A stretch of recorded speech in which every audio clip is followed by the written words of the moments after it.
Hey, what's up, everyone? This is Silver Slayer. Thanks for tuning in. Welcome. Now, as expected, gold and silver are down a little bit. They corrected after that rapid rise in price, and we knew this was going to happen.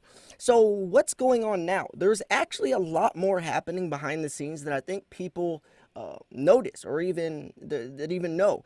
Now, this video is going to go over that. It's going to go over everything economically that's happening and how this plays into the price of gold and silver moving forward. So this is a very, very important video to watch. Before though, I am doing a huge giveaway.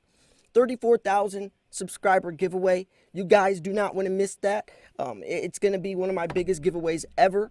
If you want to enter, check out there will be a link in the description, or you can check out the video I posted a couple days ago. We're nearing that 34,000 zone, so you don't have much time left to enter. You got to be a subscriber, but go check out how to enter that giveaway. It's definitely going to be one you do not want to miss. If you want to become a member, you can also get a chance to win some more silver. I'll be doing 2 giveaways of members only. And on that note, I got to shout out Hoagie Hoagland, Keegan Cravens, and Terrence Eaglechild for also becoming a member. You can get custom badges.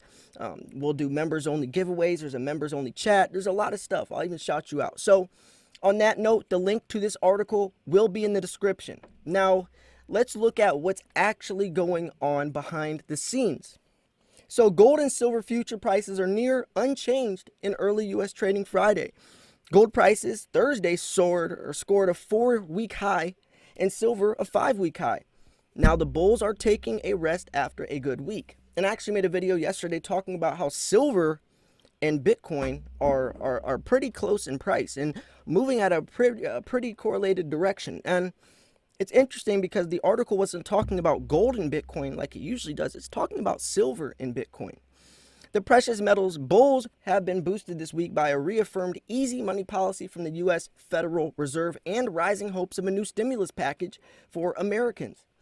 February gold futures were last down 60 cents at $1,890 an ounce, and March COMEX silver was last down 7 cents at $26.11 an ounce. Global stock markets were mixed overnight.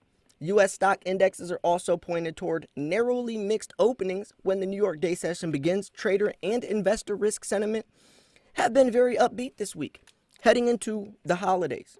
Now, the holidays, there's obviously going to be a lot of volatility, a lot of mixed a lot of mixed readings. So don't try to play into it. Don't try to analyze it too skeptically, because any type of assumption, anything that you think is going to happen probably will do the opposite. I mean, there's no rational thinking when the holidays are coming, especially going into the new year with so many things happening behind the scenes that could affect prices either, upwards or downwards. So this week saw the FOMC meeting, which the U.S. Federal Reserve reaffirmed its very easy monetary policy stance for at least the next 2 years. Also, the U.S. Congress is inching closer to agreement on a financial stimulus package for Americans that likely includes a check for American taxpayers totaling around $600-700 and more financial help for businesses. Also, hopes are higher late this week. The UK and the European Union can come to agreement on a smooth Brexit. That's the good news. Some in the marketplace are wondering if traders and investors could soon focus more on the bad news, a pandemic crisis in the U.S. and other countries that is likely to get worse before it gets better, and which is already producing a few signs of a second body blow to major global economies that were just beginning to recover from the springtime business lockdown. So, I mean, this thing is up and down, left and right. I mean, what's going to happen? The end result, the aftermath is unknown, but we do know since things are so up in the air, since things are looking like it's going to get worse, we only know that right now we have to protect ourselves at all costs. We have to assume the worst. We have to hope for the best, but assume the worst. And since we understand where precious metals fall into this, where our financial system falls into this, we have to take every precaution necessary, because we're seriously looking at a new financial system, a new monetary policy coming into place. Next year, things are going to be a lot different. There's going to be a new normal, and we're going to look at 2020 as the old days. Things are definitely changing right now. A feature in the marketplace this week has been a strong surge in Bitcoin prices to a new record high. Speaking of Bitcoin, people are talking about how Bitcoin could be a new currency. I mean, we have a lot of different things we're going to be talking about. Definitely check out my next video. Both of these videos are extremely important. This is talking about the ins and the outs, the behind the scenes stuff. My next video is going to be talking about how Bitcoin could actually replace gold, or what that would look like, or how they could coincide, how they could coexist next to each other, replacing the dollar. So interesting stuff. So check out for that video later in the day. But this is still just as important, if not more important, because that's a theory, and this is actually what's happening. So we're gonna dig into this, and I would love to hear your thoughts on this as well. After the article's over, we can get a little bit into a discussion, and I'd love to hear what you have to say. So this newer investment vehicle has been getting mixed reviews from the overall marketplace. And of course, it's mixed reviews. A lot of people hate it, a lot of people, like it, and some are calling Bitcoin the new gold.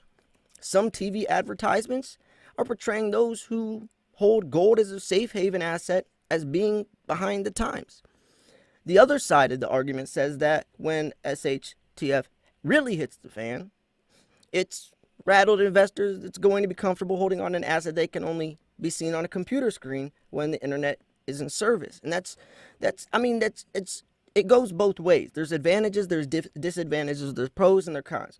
The jury is still out on that matter. One thing that's important to point out regarding Bitcoin's price action this week, it's gone parabolic in trading parlance, and meaning that a nearly straight line price move. And anytime the market does such, it's warning signal that from a time perspective, the market's top is likely coming sooner rather than later. And that's what I always say. If something goes up, then it's more than likely going to crash. Bitcoin this time around, the road to $18,000 was definitely a lot slower. Had a lot more time to stabilize at those higher prices. So I don't think we're ever going to see $9,000 Bitcoin again, $10,000 Bitcoin. The first time when it hit 18,000, it crashed so hard because it was within a couple months, it jumped like $10,000. This time, it's been a couple of years, and Bitcoin is definitely catching the eyes of not only investors but mainstream media. PayPal accepts Bitcoin. I think Amazon's going to accept Bitcoin soon. I mean, Bitcoin is definitely becoming decentralized. It's becoming desensitized and normalized for everyday people that don't even invest, right? People that just live their day-to-day 9-to-5 job. They're also getting introduced to Bitcoin, and it's becoming more normal and more convenient. So we could be leaning in that direction, especially as we advance into a new digital age.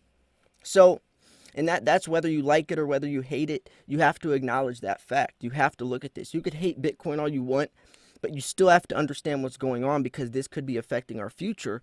And especially as an investor, you gotta look at both sides of the coin. So, anyways, in overnight news, the Bank of Japan at its monetary policy meeting said it would increase its bond purchases and extend its pandemic relief programs by 6 months.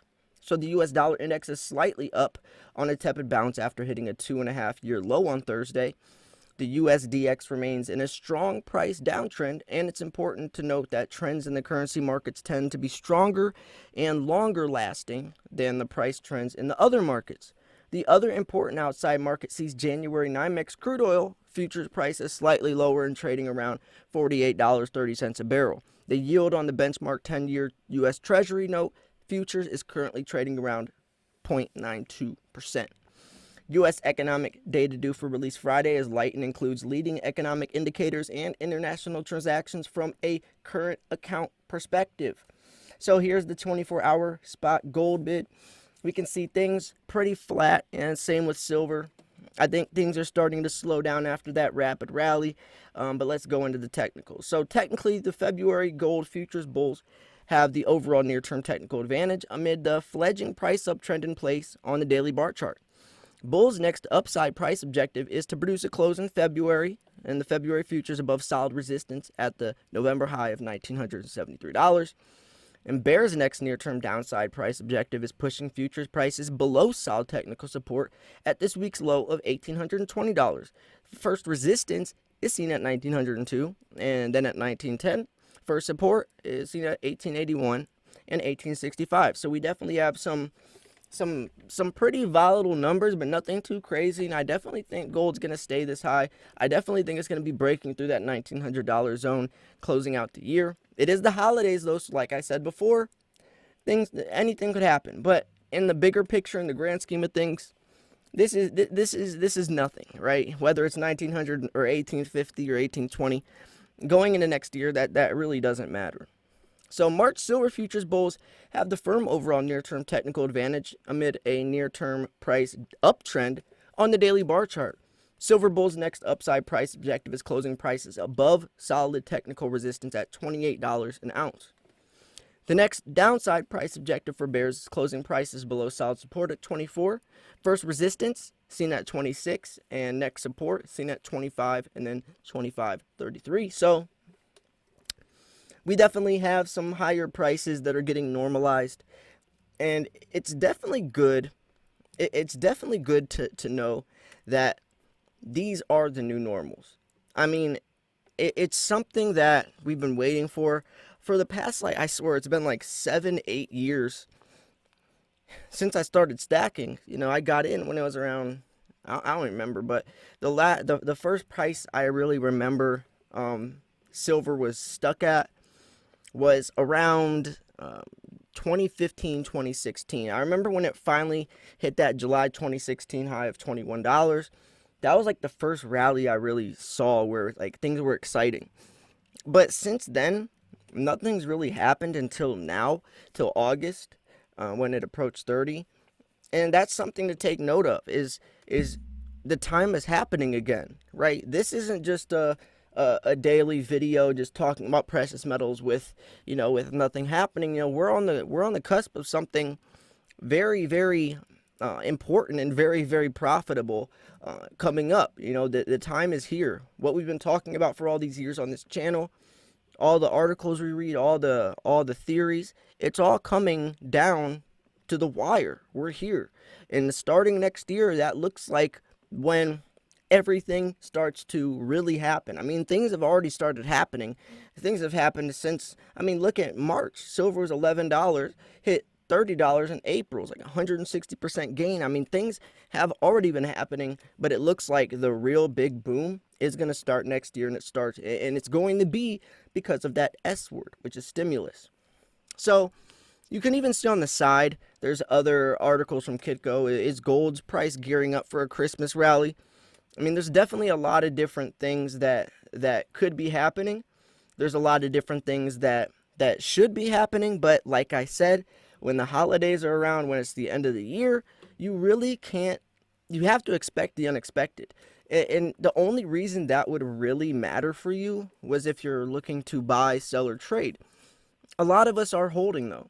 I mean, I might buy a little bit of a little bit of silver for the Christmas time, but it's nothing like a serious investment, a serious purchase to where I really need to pay attention. Right now, I'm kind of on the sidelines, chilling out, and I'm not going to make my next big move probably until the beginning of the year to see which direction things go. And if it looks like things are going to take off faster than expected, which it's definitely possible, then I might need to get in real quick, because that might be the last time we ever see $25 silver, and that's being realistic. So anyways, what'd you think about this? What do you think?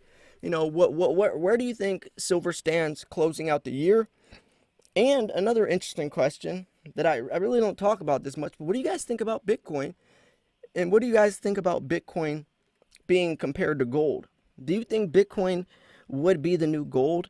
I mean, there's definitely pros and cons to both. Like this article even said, you know, some people, the survivalists, the preppers could say, well, it's digital. You can't, I mean, what if the power grid goes down? You can't even hold it, right? Because the saying of the stackers is, if you can't hold it, you don't own it. Bitcoin is one of those weird gray areas where you are in complete control, but you technically can't really hold it, and it's digital, so it's almost like a